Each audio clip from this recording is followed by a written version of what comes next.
नमस्कार दोस्तों। तो मैं मनीष शर्मा जयपुर क्लासेज में आपका हार्दिक स्वागत करता हूं। तो आज आपके लिए एक इम्पोर्टेंट राष्ट्रीय अभ्यारण्य लेके आ रहे हैं और उसका नाम है केवलादेव राष्ट्रीय उद्यान। कौन सा है दोस्तों? केवलादेव राष्ट्रीय उद्यान।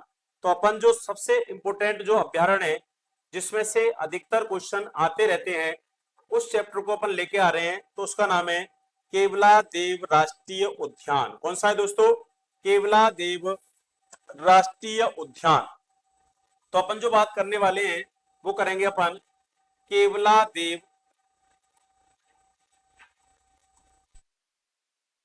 राष्ट्रीय उद्यान की बात करेंगे। अब जो केवलादेव राष्ट्रीय उद्यान है, राष्ट्रीय उद्यान होने से पहले ये एक अभ्यारण्य था। राष्ट्रीय उद्यान होने से पहले क्या था ये दोस्तों? एक अभ्यारण्य था। और ये जो अभ्यारण्य है था जो आपका कहां पर है? भरतपुर जिले के अंतर्गत स्थित है। तो डायरेक्ट क्वेश्चन ये भी पूछ सकता है कि केवलादेव राष्ट्रीय उद्यान राजस्थान का कौन से जिले के अंतर्गत स्थित है? तो कौन से जिले में आता है दोस्तों? तो ये आपका भरतपुर जिले के अंतर्गत आता है और ये राज्य का दूसरा राष्ट्रीय उद्यान है। दूसरा राष्ट्रीय उद्यान है जिसको 27 अगस्त 1981 को राष्ट्रीय उद्यान का दर्जा दिया गया। तो अगर आपसे पूछ ले कि राज्य का दूसरा राष्ट्रीय उद्यान कब बनाया गया, तो कब बनाया गया दोस्तों? 27 अगस्त 1981 को राज्य का दूसरा राष्ट्रीय उद्यान केवलादेव राष्ट्रीय उद्यान को बना दिया गया। कौन से को बना दिया? केवलादेव राष्ट्रीय उद्यान को बना दिया गया। अब जो केवलादेव राष्ट्रीय उद्यान है ये राज्य का दूसरा राष्ट्रीय उद्यान है। कैसा है भाई?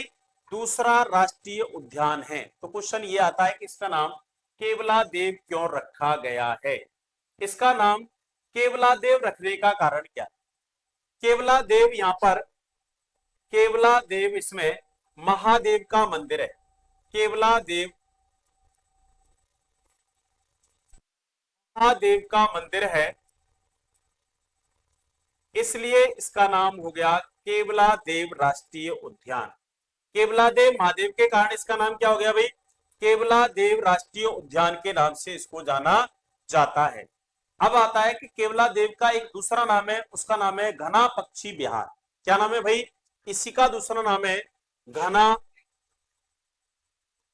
पक्षी विहार, क्योंकि इसमें सबसे ज्यादा पेड़ पाए जाते हैं इसलिए इसका नाम है घना पक्षी विहार के नाम से भी जाना जाता है। तो घना पक्षी विहार के नाम से किसको जाना जाता है?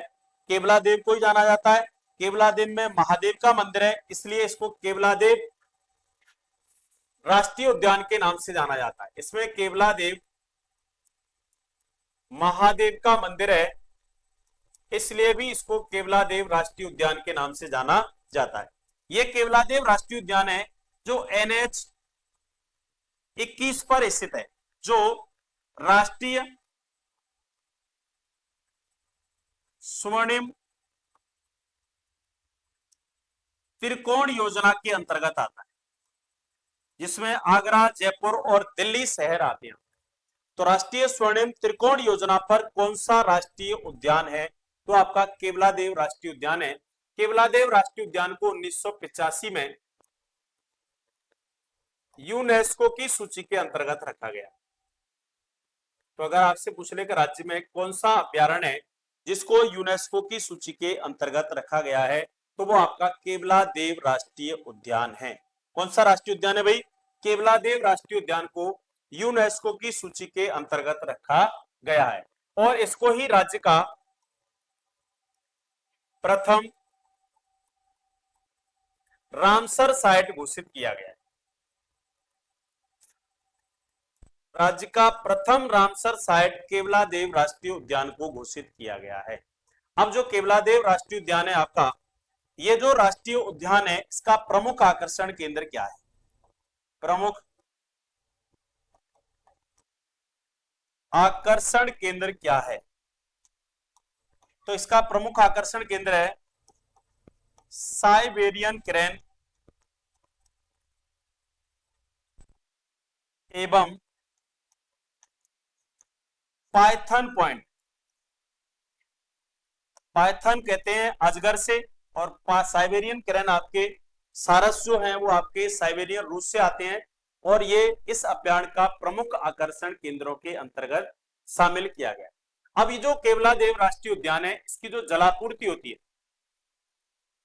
जलापूर्ति पांचना बांध से की जाती है, अजान बांध से की जाती है, अजान बांध से की जाती है, और एक है आपका धौलपुर चंबल लिफ्ट परियोजना के द्वारा की जाती है। धौलपुर चंबल लिफ्ट परियोजना के द्वारा भी इसकी जलापूर्ति की जा रही है, और एक आपका गोवर्धन ड्रेन परियोजना के द्वारा भी इसकी जलापूर्ति की जाती है। केवलादेव राष्ट्रीय उद्यान है, इसको राज्य का, इसमें एक सर्प विष वेधशाला है, सर्प विष वेधशाला के साथ साथ इसको राज्य का सर्प उद्यान भी घोषित किया गया, प्रस्तावित है। सर्प उद्यान भी क्या है, ये प्रस्तावित है, क्योंकि राज्य में सर्प उद्यान आपका कोटा में है, लेकिन दूसरा जो सर्प उद्यान जो प्रस्तावित है वो आपका केवलादेव राष्ट्रीय उद्यान भरतपुर के अंतर्गत है, जिसको राज्य में प्रस्तावित किया गया। इसमें पक्षी प्रयोगशाला है जिसका नाम है डॉक्टर सलीम अली प्रटेशन सेंटर। जो पक्षी प्रयोगशाला है वो कौन से अभ्यारण्य में, आपका केवलादेव राष्ट्रीय उद्यान के अंतर्गत स्थित है। तो डॉक्टर सलीम अली प्रटेशन सेंटर है, इसलिए इस अभ्यारण्य में सबसे ज्यादा पक्षियों पर अध्ययन डॉक्टर सलीम अली के द्वारा किया गया, सलीम अली के द्वारा किया गया, जिसको राजस्थान में और भारत में बर्डमैन के नाम से जाना जाता है। बर्डमैन के नाम से किसको जाना जाता है, तो केवलादेव को बर्डमैन के नाम से जाना जाता है, और इस अभ्यारण्य में ही चकवा चकवी सर्वाधिक पाए जाते हैं। चकवा चकवी पक्षी पाए जाते हैं जो एक दूसरे के बिना रह नहीं पाते, अगर एक की मौत हो गई तो दूसरा स्वतः ही अपने आप ही तड़प तड़प के मर जाएगा। तो ये आपका कौन सा राष्ट्रीय उद्यान है, तो उसका नाम है केवलादेव राष्ट्रीय उद्यान। इसका जो क्षेत्रफल है 28.73 वर्ग किलोमीटर है, जो राज्य का क्षेत्रफल में सबसे छोटा राष्ट्रीय उद्यान, छोटा राष्ट्रीय उद्यान है। वैसे इसका 59 वर्ग किलोमीटर में, लेकिन जो राष्ट्रीय उद्यानों की बात करें तो उसमें 28.73 वर्ग किलोमीटर इसका विस्तार है। तो राज्य का क्षेत्रफल में सबसे छोटा राष्ट्रीय उद्यान है वो कौन सा है, आपका केवलादेव राष्ट्रीय उद्यान है। ठीक है, तो धन्यवाद।